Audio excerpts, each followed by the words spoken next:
Okay, fantastic. Thank you very much. Welcome everybody.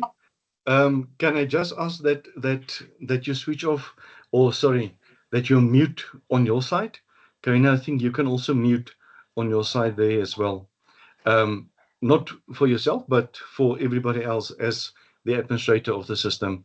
Good afternoon. It is Thursday afternoon, 2 o'clock, and we are doing our bi-weekly, or yeah, every 14 days um, webinar, and we are speaking about the practical focus of clause 5.2.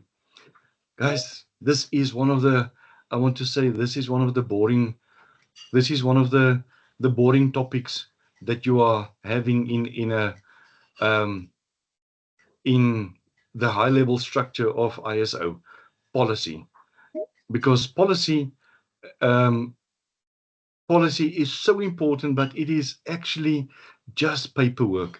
But if you are going forward with ISO implementation, you need to know that this is actually explaining to all of you what is leadership policy and what does leadership actually commits to. So I am going to to go ahead. Just want to make sure that my yes. All right. So the agenda for today is who is Crest Advisory Africa. We are doing that every webinar, understanding the high level structure, the HLS, the high level structure of clause 5.2, the practical implementation model for clause 5.2, the policy, and then questions, and then contact CAA. So who are we? Good. I am Nico Snyman. I have established Crest Advisory Africa on the 13th of June 2014. So we are this year 12 years old. Wow, that is still very young. And CAA is contracted with three certification bodies, namely the PECB, that is doing people certification, that is in terms of ISO 17024, and then the MSECB, where we are doing the certifications on the systems, and we are certified there as an external auditor for about 14, 15 standards from ISO 9001, 14,000, 45,000. I'm not going to name everything, but 27,001, as well as now recently 42001, that is artificial intelligence. And we have also been accepted by DQS. DQS is the German variant of the MSECB. So we are with the MSECB, we are working directly or indirectly with the International Accreditation Service, the IAS, based in Canada, and then the DQS, they are working with DACAS, DACAS and ANAP, that is in Germany as well as in America. So we are fairly involved within certification. So what you are going to be experiencing or hearing today is coming from myself and Karina, that is international auditors that we are seeing and that we are experiencing with our audits and what we are getting and what we need to get. So our offerings, we've got 6 offerings. The first one is training. That training is done based on the documentation and training material and certification that is being issued by the PECB. The PECB is the Professional Evaluation Certification Board that is based in Canada, and we are doing various standards, about 58 standards on various levels as well, from introduction, foundation, lead implementer, and lead auditor. Then we are doing advisory service, where we are implementing what we are training people on in those same standards. Then we are doing the auditing services. So auditing services, the auditing services, we are doing internal audits, we are doing risk-based audits, we are doing compliance audits, we are assisting with second-party audits like supply chain and client audits, as well as then the third-party audits that we are doing specifically on the standards that we are talking here about. And then we have got our GRC software. We've got 12 modules that we have got now at the moment. We are doing risk management software, audit software, compliance software, document management software, and all of these are based on what is the requirements of these standards that we have got there, and that is aligned with the international standards, and that is making us fairly unique, because we are not only doing software because software is software. We are applying what needs to be done in training, and we are implementing that, and we have got the whole value chain in terms of that. And then, as I said earlier, the international certification on 18788, 9001, 45000, 37301, etc. And then lastly but not least, we are doing leadership development. We have got, if you look at the standards, you will see that leadership clause 5, I have been talking about it in 2 weeks ago, and the video is also on YouTube for that. Leadership development is very close to my heart. I have been in leadership since I was very young, 21 years old, and in difficult situations. And the way that you are growing into leadership, when you are young, you are thinking you are a very strong leader. When you are getting older, I don't want to say that I'm old, but when you're getting matured like good wine, you are realizing, but how I was very dumb when I was young. And that is pointing fingers at myself. I was arrogant. I was doing this. I was doing that. I made that fault.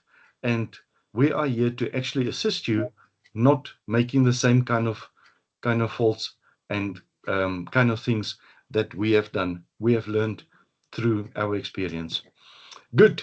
Let's go into the practical part of the high-level structure, the HLS, in terms of clause 5.2.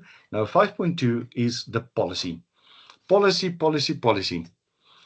So the practical focus on clause 5.2, the policy is, why is there a document that is signed and that is hanging there on the wall somewhere, and that has got the proof that everybody has signed it, and yes, it is there on the wall, but nobody's implementing it? Or that thing is there on the wall, it has been signed, but really, what are we actually meaning by that? So if clause 5.1 that I did 2 weeks ago is about leadership behavior, then clause 5.2 policy is about leadership's intent made explicit. So it is not under a bucket, it is not implicit, it is actually, you are saying to the world that we are doing that. And that document needs to be so accessible that the world can actually see it. If the world cannot see it, they don't know what is your intentions.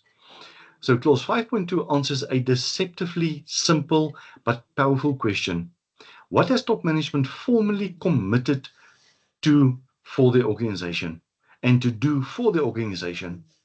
So in ISO, policy is not a marketing language. It is not a legal boilerplate. It is not something written by consultants for auditors. It is a governance instrument that sets direction, boundaries, and expectations. And that guides us as the auditors. It guides us in understanding that what are you committing to as a leader? And that document is your proof that you have the evidence that you as a leader are actually going to be doing that. And we will test you about it. So auditors treat policies as promises, and they test whether the organization keep them. So do you keep your promise or not? Are you the leader that is making a promise but not executing it? Are you the leader that is actually saying that we will do this? Yes, we will do this. But we are not doing that. So that is your promise. And that promise of yours are hanging on a wall. It is on the website. It is all over the place. But you need to make sure that you are keeping your promise. So what does 5.2 requires? So in the standard, it requires the top management to do the following. Establish a policy appropriate to the organization's purpose and context. And guys, this is what we are talking about. Purpose and context. Not a broad, general, fly-by-night, pie-in-the-sky thing. No, not at all. What is that policy in terms of your purpose and your context? You are doing certain things in that environment, in this internal environment, that external environment, and for that purpose. Nothing else. We are not interested in anything very glamorous or anything else. It is not needed. We just want it for the purpose and the context that this is all about. So if it's to do with information security, ISMS, or if it's to do with the SOMS, the Security Operations Management System, or the Quality Management System, or Environmental Management System, then it is applicable on that, specifically applicable on that. And ensure that the policy is appropriate to the organization's purpose. I made a point now already there. Your purpose provides a framework for setting objectives. Your objectives is going to be linked to clause 5.1. In 5.1, in the first bullet, you will read there that the organization's the management system policy is aligned with the management system objectives, and that is aligned with the strategic objectives of the company. And that is in the first line. That is what you need to do. So purpose and objectives, setting objectives, includes a commitment to meet the applicable requirements. And then, so the requirements there is not only the ISO requirements, guys. Just remember that. If you look at clause 9.2 that we will get to later on, it says there that internal audit shall be conducted to ensure that the management system, whether it is the private management, the privacy management system, the PIMS, or the ISMS, or the SOMS, or the quality management system, or the environmental management system, that conforms, bullet 1, your own requirements. Not the standards requirements first, your own requirements, your, as the organization's own requirements. And this is why it is so important that your requirements need to be stipulated there. And then the ISO requirements, and that is then measured in terms of effectiveness and efficiency, etc. And then includes a commitment to continual improvement. Wow, continual improvement for many years. I've been in this business for the last, since 1995. 1995. So that is making me older. That is making my experience more and older than some of your age. So welcome to the club, to the old men's club. So continual improvement, that has been my go-to thing forever. My go-to saying forever. I am having a client, and one of the guys there has adopted that continual improvement thing. When I was chasing them about, you haven't done this and this and this, he said, wait. This is continual improvement. I am continually improving. So yes, I am hearing what you are saying, but this is my continual improvement process. So commitment to that. Then communicate the policy within the organization. Super important, because your policy is actually the glue that is pasting everything together. That is the juices and everything of a nice hamburger. Whether it is, it doesn't matter what kind of hamburger, but it is the glue there. You need to communicate it to everybody, and not only that people can say that, you know what, we have read the policy. No, it is not what you have read in the policy. It is, what does the policy mean to you? It is not only I have complied with, yes, I have done that, I have signed it. No, it is what message does the policy say to you? And this is what we have done already with the previous slide. And make the policy available to relevant interested parties. Now, guys, interested parties can be anybody. It can be the bank. It can be the regulator. It can be the the the labor union. It can be anybody. So this policy needs to be written in such a way that you as an organization are not giving too much away. Firstly, that this is not classified as a top secret document or secret document, and then what do you do with it? You cannot give it to the interested parties. You cannot publish it against a wall. You cannot publish it on your website. You cannot send it around to everybody in the organization. Then it is classified for only those kind of people that is actually working with it and that has got that classification. So the policy needs to be such a document that you can actually put it out and give it to the bank. And you as an organization is not going to be affected by it at all. It needs to be in such a way that only your purpose and your context is being explained there. And this is about content, the last one there. This is about content, ownership, communication, and credibility. Nothing else. This document, what we have said on the previous page, auditors treat this as a promise.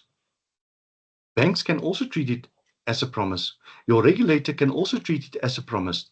And then we will test it to determine how are you keeping it. So this is all about the content. The content must be of such a way that you are giving a lot, but not too much that it can damage your business. Ownership, yes, leadership. We as leadership, and not only the top management, but top management and all leadership. Communication, credibility, and that ownership is also for employees as well as for your suppliers, because all of them are working in your organization, and this is giving the direction of, if you are within my organization, just like me, if I'm going to the mines, I am not saying I'm from Crest Advisory Africa and we are so. No, no, no, no. I am saying, what do I comply with? Do I need to do an induction? Do I need to do a medical? Do I need to have a permit for this? Do I need to have this? Yes, sir, because our policy says that, because if you don't have it, we can put you off the site. That is our rules. And that is then communicated. And you've got credibility because you are doing it. You are keeping your promise that you are saying there on page 6.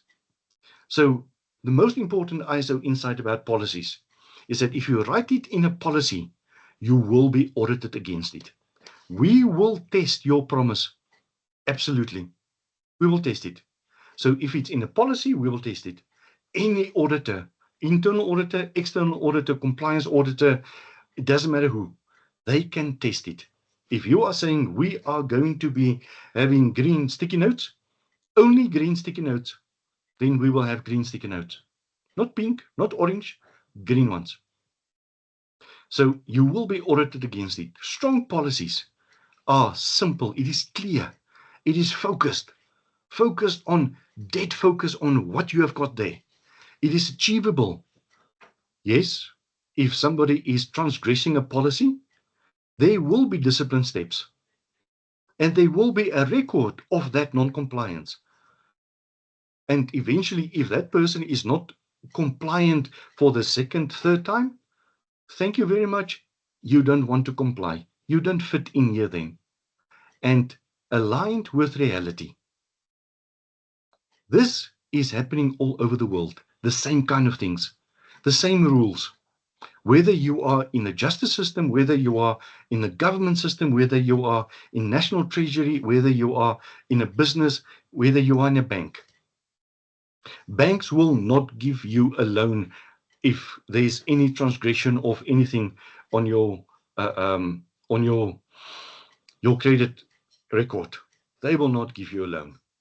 And So you can try and do something, but this is the policy of the bank. Finish and clear. Nothing else. So you will be audited against that. So, and aligned with reality. Weak policies are generic. It is very fluffy. It is writing all the right things and possibly more, but it is saying nothing. Overpromising. Overpromising, yes, we will do this, but we are not doing it. We are we have got a zero tolerance approach on corruption or zero tolerance approach on non-compliance with policies. But then when it happened, you are as the company are saying, okay, no, this is okay for this time. And next time, no, this is okay for this time as well. We are not doing something about it. Copied from templates. Can I be straightforward, honestly, to anybody here? All of us are lazy.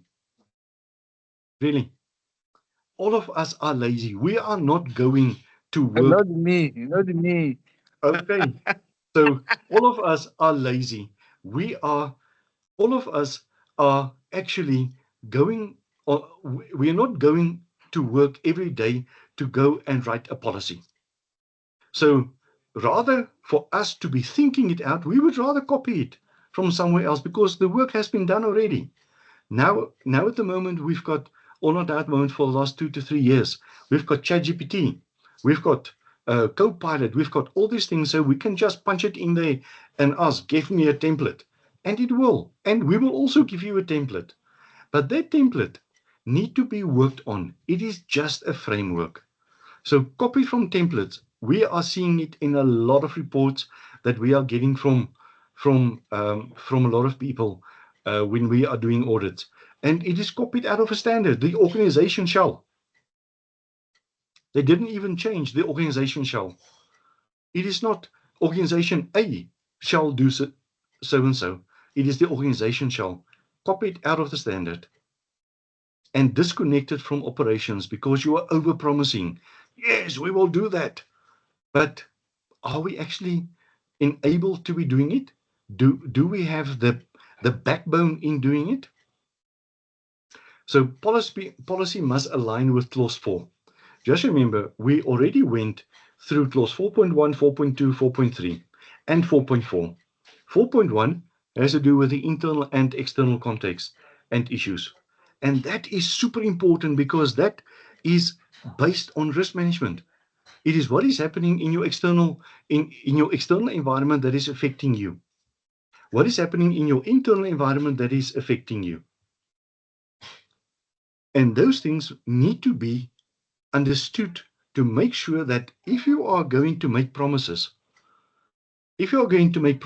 and writing something that you want to be achievable, it must be achievable. 4.2 is about your interested parties. What is their needs and expectations? If you don't know that, how can you write a policy? If we are talking about 4.3 scope and the boundaries, very important because that is going to be taken into your leadership process and that is going to be addressed in the policy as the backbone instruction in saying that this shall be done. If we look at certain standards like risk management has got a should in the verbal communication, not a shall. There are 4 communications. Firstly, or verbal words. The first one is shall. From that one, there is no deviation. Second one is should. It is a recommendation, may and can. So if you are having a standard like ISO 31000 that is saying you should do something, then you have got a choice as an employee, but not if this is written into a policy, because then the shall in the policy is giving the direction for the company. There shall be risk assessments done. Not should be, there shall be risk assessments done prior to your work start, during work start, or during your work, etc. That is then turning into an instruction from the highest authority of this organization, either the board or the exco or the CEO. So the example here is if your context includes high regulatory scrutiny, digital services delivery, then your policy must explicitly reference compliance obligations, information protection, service reliability, and generic wording fails audits all the time. Because I can interpret, as an auditor, I can interpret that word into 3 or 4 or 5 things. You have not written it in that way that it can be addressing four different scenarios, but I, as the auditor, I can see 4 or 5 different scenarios. So you must be explicit. You must be direct and to the point and focused. So what a good ISO policy looks like structurally. If we look at the structure here, a strong ISO aligned policy includes a purpose statement, the scope reference, commitments. What is your commitments? Commitments to leadership, commitment to continuous improvement, commitment to keep to the rules, commitment to comply to regulatory instructions and guidelines, governance ownership. Who is doing the governance ownership? Who is owning the governance? It is the board and exco and the management. And management, I'm not only talking just like 2 weeks ago. I'm not only talking about it is a board thing and yeah, somebody there on top. No, I'm talking about ownership on each level of the organization. If you've got the lowest level, let's say a cleaner, and somebody is supervising that cleaner, that supervisor is governance ownership. It is not that somebody of the board must come and check the cleaner. No, it is not that. Ownership is on each and every level where you have got the responsibility, from the employees level to the supervisors level to first line leadership level to second line leadership level to, it doesn't matter what kind of structure you have got. But that governance ownership is super important and everybody needs to be there. Linkage to objectives. Absolutely. If there's not objectives, your purpose, that purpose and context is gone. If your linkages to the objectives, whether those objectives is in the document itself, it could be, I would not actually do that, but linking to objectives, I would have a different standalone document for objectives, because objectives is the crux and everything that your organization is about and that you are about. Those objectives need to be standalone. If you are disguising it into a manual and all these other nice big documents, then you are losing the focus on your objectives. You are losing that. And guys, that is so important. Objectives is your due north. Whether that is your objectives, whether those objectives is in your business, whether those objectives is in your personal capacity, whether those objectives is in your family, whether those objectives is in your in your marriage or in your relationships, you've got objectives, and those objectives are the clear focus and the due north that you are following, and the commitment to review. Absolutely. A document is not written and then it is there for infinity. Nope. It dies as well. Just like yogurt. It is best before and bad after. Remove it from the racks. It's the same here with policies. You need to make sure that that life cycle of that specific policy is reviewed annually, biannually, every 3 years, 5 years, etc. If it's a high level document, 5 years.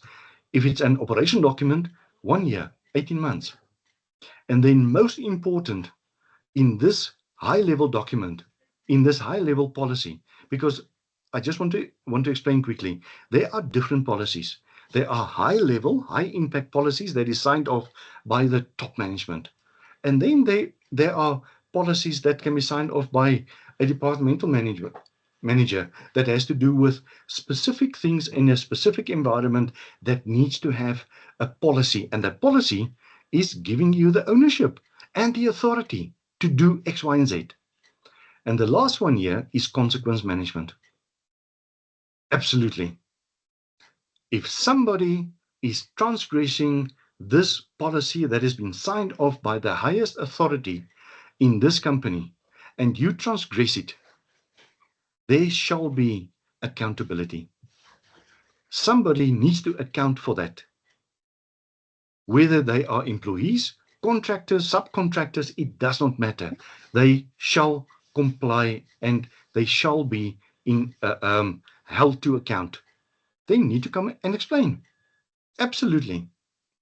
And a policy is not long. Please, it is not complex, but it is deliberate. It is deliberate and explicit. So you are writing, every word that you are writing there is deliberate. You are making a choice to put in a shall and not a should. That is deliberate. You are making a choice in saying that employees, contractors, and subcontractors will be held accountable. That is deliberate. You are not keeping one out because that is also deliberate. I am deliberately not holding my employees to account here. That is also deliberate. So guys, this is all about how you are making your policies to be as strong as possible to protect the organization. Just remember, each and every one that is sitting here today around this webinar table, we've got a big conference table here at the moment. Every one of you are either working for yourself or you are working for somebody else. That somebody else has got a business plan. Just like me, Nico Snyman, I'm the head of my company. I know where I want to go to. You that is coming into my environment, you will comply and you will drive my objectives, not your own objectives. Yes, you've got own objectives there as well with training and development and those kind of things. And where that fits into my objectives, I will support you. Absolutely. But I cannot fund your objectives that you are standing for here. This is about my environment. This is about my reputation. This is about my brand. This is about my service. This is about my direction that I am going to. And that is deliberate. That is deliberate. So practical examples of ISM, Information Security Management System, ISO 27000. A weak one there is we are committed to protecting information assets and complying with all laws. Okay, good. This is the typical auditing finding that we are looking at, and then we are saying, okay, what are you actually saying here?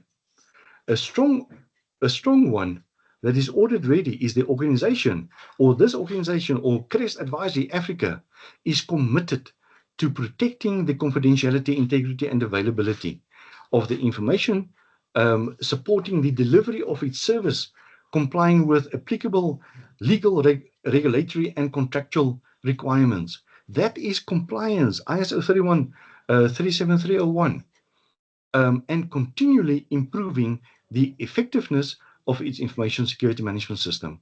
Now, guys, if you, me as an auditor, I would love this one. Thank you for that. You have thought. You have deliberately put in words there that is actually explaining the requirements and the purpose and the context of ISO 27001. And you can do the same thing for ISO 42001, that is artificial intelligence. Everybody. So this is a better one. So why the second works? It's aligned with the purpose. It is mentioning your obligations, their obligations, your legal, regulatory, and contractual requirements. It is having a reference to continual improvement. Look there. And it is One sentence, but 4 lines. And guys, this is then putting everything together for you, that you don't have to have a document that is 40, 50 pages long, and somebody needs to go and look where the heck is the policy that is addressing this. And then lastly, it matches the ISO language without copying the clauses. Very important. Very important. It matches the ISO language. Just remember, everyone that is here, you know me very well, hopefully. If you don't know me, you will learn. But I am always going back, if I'm talking about risk management, and we're talking about 4.1, internal context, external context, what is my go-to document? ISO 31073. That is the terminology and vocabulary of ISO, of risk management. Go there, you will find it there. If we are talking about define for me risk, people are talking about all other things. But ISO 31073, risk is defined as the effect of uncertainty on objectives.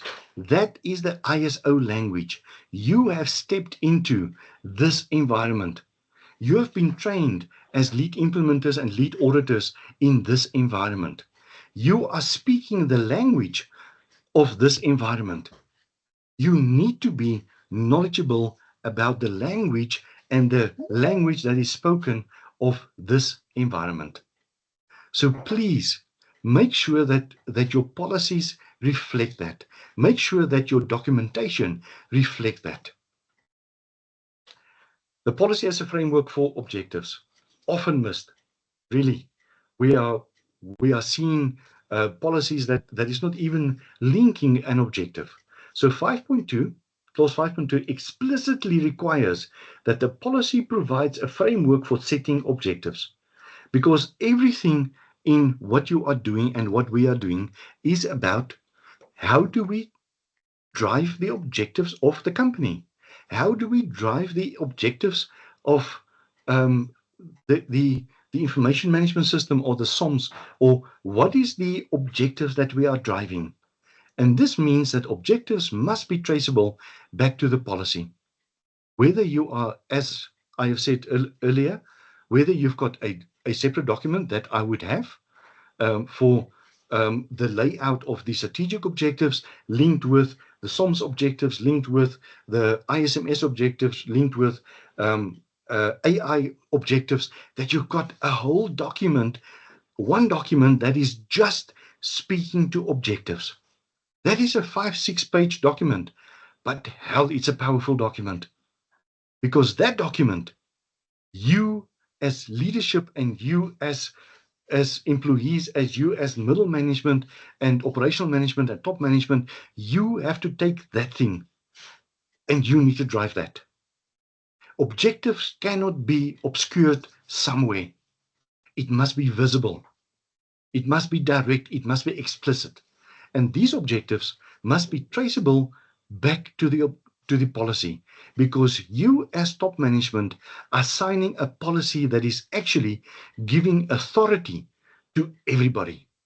You shall do A, B, and C. No complaints, no negotiation, that shall be done. Hell, I'm sounding like a preacher here. The 10 Commandments is there, yes, but this is fairly the same kind of thing. So policies must not be vague and aspirational. Man. Yeah, pie in the sky doesn't work for anybody. So examples here of policy commitment: ensure service continuity for critical services. That is your promise. That is your promise that we will check.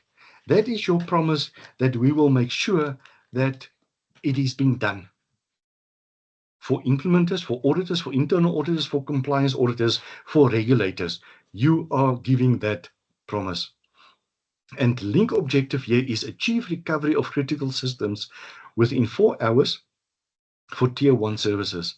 And guys, this is your RPOs and your RTOs in terms of business continuity. So if this linkage does not exist, clause 5.2 is weak. I'm going to say it again. If this linkage does not exist, clause 5.2 is weak. So policy communication, evidence matters. Now, I've been talking about evidence from the start of this webinar series in February. There's the audit evidence reliability model. You can go and check it out on our website in terms of news and resources. I'm saying it again: audit evidence reliability model. AERM. It is there. It has got 7 levels. The first level of evidence that we need is verbal evidence. People are speaking and they are telling us, yes, this is what we are doing. Okay, thank you that you have told me. Now I want documented evidence. While I'm going around, I am observing what is happening in terms of all the places. What is happening? Do I see posters? Do I see notices? Do I see this policy that I've been talking about? Show me on the internet. I am observing. So the first one is verbal evidence. The second one is documented evidence. The third one is observation. The fourth one is technical evidence. The fifth one is analytical evidence. The sixth one is confirmative evidence. And I will get to confirmative evidence when we are talking about evidence. And the seventh one has to do with physical and mathematical evidence. All 7 of those evidences, if we are doing audits, we need to have a test report that is actually having all these 7 evidences in there. And we must say, the policy, I have seen it, I have observed it. They have explained it, I have seen it in documentation. I can see the connection between monitoring, measurement, and this is there. I can see these things, I can see the analysis, I can see everything there. So this is the audit evidence reliability model. Those evidences need to be on top of mind always. And we need to have proof of any communication. So whether if you have got a communication to do with emails that you have sent out, just like what we have sent out this morning to you, we've got records of each and every email that we communicated with you. We have got records of each and every WhatsApp that we have sent to you. That we don't irritate you, yes, and that you are getting the information. Simple and sweet. Not a lot of fluff. Just, we have got the information. We can give it to you. We have got the information if the certification bodies is coming to us and say, okay, I am seeing here Karina that is claiming 1 CPD point for every second Thursday of the month. And that is 26, 27 CPD points. That is actually a whole year of CPD points for a specific standard. Give me proof. Absolutely, we will do that. It is on YouTube. You can go and check there. It is on our system. People has registered there, and we have got the attendance register in terms of your emails that you have given us, as well as on Teams. It is giving us an attendance register. So acceptable evidence here. Back again to those 7 evidences of verbal evidence, observation, documentation, technical, analytical, confirmative, and the last one is physical and mathematical. Go and check it out on our website. It is there. And it is there under news and resources. Then you go, if you are on the page of news and resources, you can go to ISO 19011 audit. When you click on that one under the categories, it will give you everything that we are talking about under audit. So acceptable evidences, induction training, absolutely, awareness sessions, intranet, publications, email communications, posters or dashboards, digital acknowledgements, everything that you can actually give and that you can record to say that this person attended. And auditors will often ask, what is the policy about? As I've alluded to it I think on my second page or third page, I was saying, don't tell me that you have read the policy. You can read the policy, you can sign the policy, but you don't know what is in the policy. That doesn't address the objectives at all. And guys, this is, you are making a living working for your company. And leadership is actually giving you information that you need to absorb and implement in your company, in their company, in my company, in T-Man's company, in Pavana's company that is here. I see you, Pavana. Thank you. That you are driving those companies. You are in the wheel and spoke of those companies. I don't want to know that you have only read it. I want to know that you understand it and that you will execute it. Because if you don't, there's consequences. Making the policy available to interested parties. I've spoken to it initially when I started out, to say that the policy must be in such a way that you can give it out to your clients, to your suppliers, on request. Anybody that is asking for the policy on your privacy information management system or your data management system, they need to get a policy, because that policy is being taken to a regulator, or you have to give it to a regulator on request and provide it to auditors and partners. It must be published any way that you can feel safe. Not the whole world, I'm not saying that, but everybody that is an interested party in your business. And best practice is to classify policies as public, internal, or restricted. It cannot be, if you are going to confidential and secret and top secret. I was lucky to have worked in government, in the intelligence services of the police. So we were working with secret and top secret documentation. And I think T-Man is also here, and Mpo, etc. You have been working with these things. You are still working with these things, with secret and top secret documentation. This policy cannot be documented or classified as such. Then policies across multiple ISOs. So the structure of 5.2 is the same in the high-level structure. And this is why we started with this whole webinar process, because we cannot address only 18788 or 9001 for quality management or business continuity.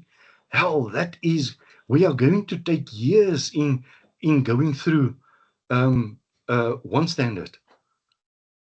It is not going to work at all. So we have designed actually this whole webinar process to actually be looking after all the standards in the high level structure, that we can say this need to be generic, the same kind of thing, and you need to be addressing this. And the focus changes on each one. 9001 is quality and customer satisfaction. 27001 is information security. 22301 business continuity. And they've got their own purpose and context. Just remember that. 42001 responsible and ethical AI. That is about AI management, and this enables one integrated management system policy. You can make only one. If you've got an integrated system, only one will address everything, if you are integrating this into each other. Plus, it is standard-specific sub-policies where needed. If you need something to be more, you can issue it. It's not a problem. Common audit findings for clause 5.2 is the policy is not aligned to the context. Policy has not been communicated. Staff is unaware of the policy, or they know that there's a policy, but they haven't got a clue what is inside the policy. Policy is too generic. It uses a lot of characters and a lot of words, but it's saying nothing. It is meaningless. Policy is not reviewed. You need to make sure that it is reviewed on the set dates that you have actually done for that. Objectives are not linked to the policies. So all of those things we have actually addressed already in the slides just previously. What is good is policy approved by top management. Absolutely. Top management can sign it off, but then it needs to be qualitative. Clear commitments. Evidence of communication is there. Objectives traceable to the policy, and periodic review evidence. Periodically review your evidence that you've got. So I promise you the practical step by step. So here we are. There's about 5 steps that we are going to be doing. So firstly, draft the policy from the top. So leadership input is essential, not after the fact. It is not an afterthought at all. Step 2, keep the policy short and strong. 1 page, 2 page, 3 pages. It is not a 10, 20, 30 pages. I know that the structure of your title page, you've got a title page, you've got an index page, and all those things. But then the policy should be actually a 1.2 to about 2 pages. Step 3, approve and own it. Own it like your car. Own it. You are not giving your car out to somebody that hasn't got a license. Why are we doing it here? We are giving the policy and the objectives of the company and the drive of the company, we are giving it away if we don't own it. And we need to own it jealously. Hell, I am a jealous person. With my love, with my life, with my business, I'm jealous. Because that shows, sorry, I'm not crazy, I'm just jealous about my business. I'm protecting it. I'm protecting my assets. The policy must be approved by top management and clearly owned by name. And then communicate and evidence. We've talked about it already. Communication is not an afterthought. It is actually the primary thinking the moment that this is signed. How do we get it out to the people? One of my clients has got a fantastic process that they are every week, Thursday, 8 to 9, an hour. They have got a policy Thursday. Hell, I was so impressed.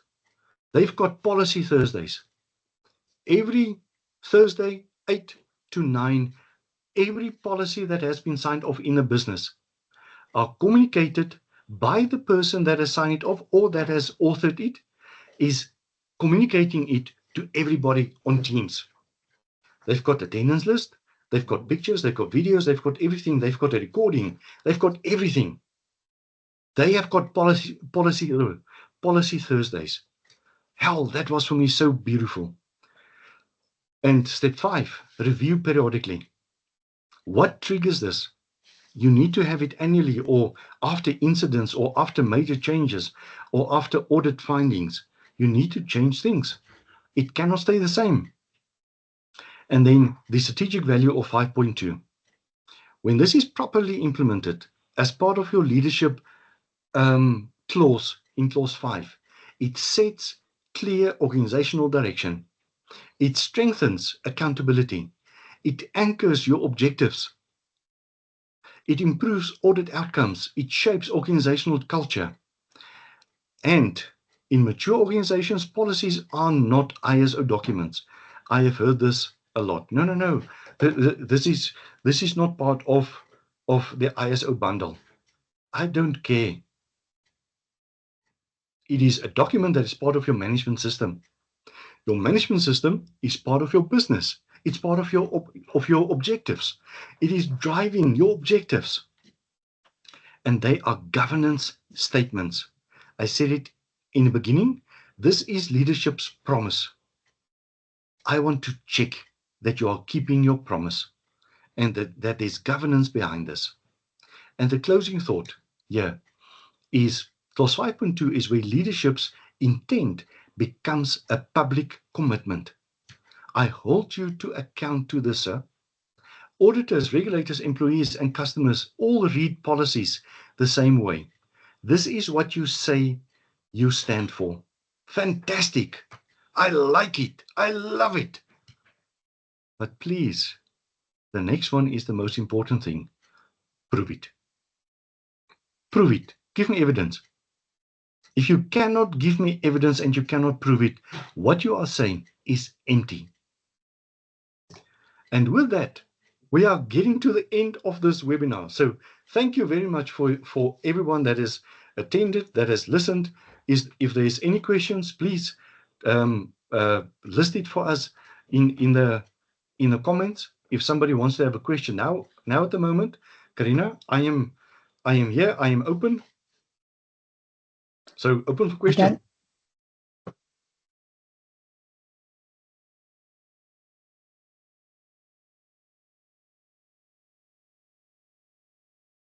Okay. I see that people are scared of questions.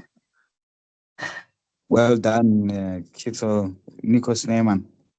Hi, how are you? I'm good, Nico, and how are you? Ah, super, man. Super. Yeah. Rowan, I see that there's a question there. Hi, Nico. How are you? Good, and you? Good, thanks. Just to backtrack a little bit, in the beginning of the presentation, you mentioned that you started with leadership fairly early into your career.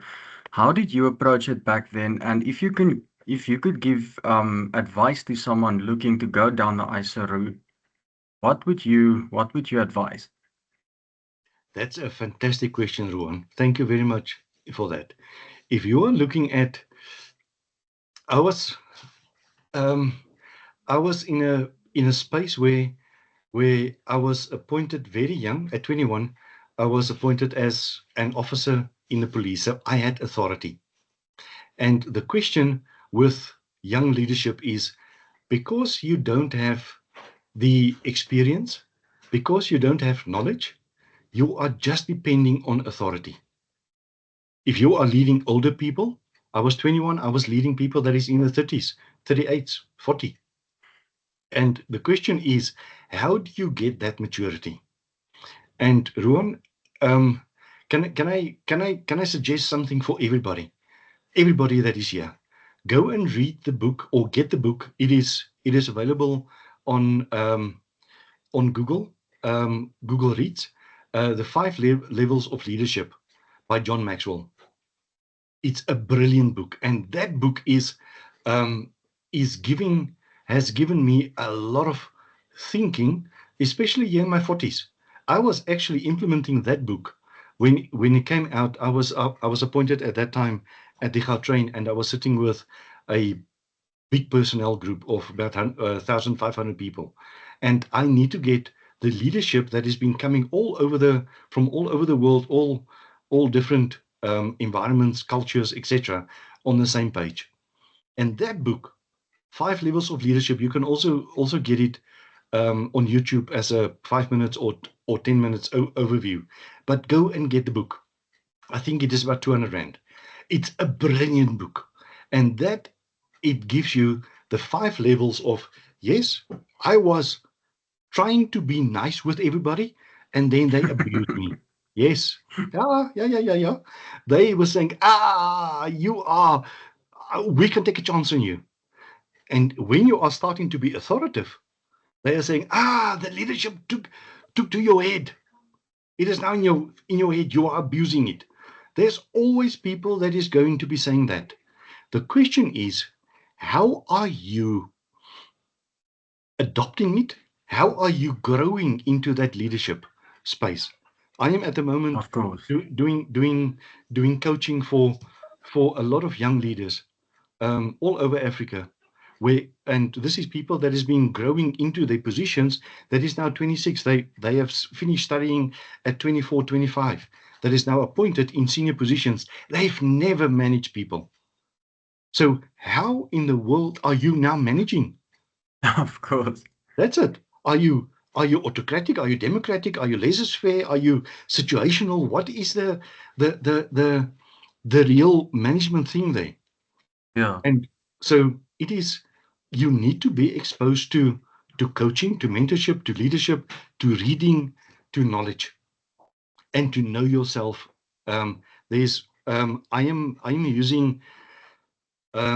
are using in our coaching process, we are using the shadow match software that is actually giving you your habits, the analysis of all your habits. There's about 21 of them that has to do with leadership and your attitude and those kind of things. Guys, if you want to learn more about that, I think it is about 600 Rand or something for that questionnaire. If you want to have it, buy it from me and I will send it to you. It's not a problem. But please learn about yourself. Learn about yourself. Thank you, Ruan. I hope that Wonderful. I've answered that. Thank you for your answer, Nico. There was another. Nico, there's a question from Roland. Yes. Roland, you can go ahead, please. Yes, it's Ronald Moyo. Hello, Ronald. Sorry. Yeah. Thanks, Karina and the team and yourself, Nico, for such an elaborate presentation. It's really not a specific or particular question, but I think it's more of a thought process in my mind in terms of, general challenges that company face when it comes to CCMA. And when they put up their policies, they've been found wanting in terms of really proving that they did empower such an employee who is being on the spot. And my observation over the 25 years of audit really points to the design and, of course, embedment of those policies. Absolutely. Now, in your space, how does the alignment with ISO really mitigate this risk of litigation? If you can just share your thoughts on that. Thank you. Okay. Thank you very much, Ronald. If you look at what we have talked about, internal context and external context, that is in clause 4.1. If you have analyzed your internal context and external context, your external context is usually your laws and regulations and statutory things and those kind of things. And you've got that in your legal universe, and you are doing your compliance risk management in terms of what you've got in your legal universe. You need to align all these policies with what you have learned there. That is your I want to say that is your license to operate actually. And if you don't have that license to operate and you don't comply with that, and that is not in your policies and your procedures, and ISO is actually asking for this, that is your risk. You need to mitigate that, and you need to be speaking to that specifically. So very important what you have asked, Ronald, is that where does this come from? Because policies and procedures and manuals and memorandums of understanding and memorandums of agreement doesn't fall out of the sky. No, it comes from an objective, and that objective is based on a legal, regulatory, statutory, and a compliance space itself. So it is embedded in law. You can go to jail. That's great. Thank you so much. I appreciate that response. Pleasure. Any other question? Nothing, Karina? Nothing, Nico. Okay, then I just want to go on quickly here. The free giveaway that we have said, the policy, you can send us the email, or you can go to this email address and you can ask us for the policy, and I will send you, myself and Karina will send you the policy as a template. And please don't use it as it is. Adapt it for your environment. And within, I think by tomorrow afternoon or Saturday morning, we will have this recording will be available on YouTube as well. We will send you the link. Guys, thank you very much. I really appreciate it. Thank you for the great questions. I love it. It is always good to have interaction. Have a super Thursday. Bye-bye. Thank you, Nico. Bye. Thank you. Thank you, Bye-bye. everyone. Bye. Bye, Nico. Bye-bye. Bye-bye. Bye-bye, everyone. Bye, Karina. Thank you. Bye. Bye.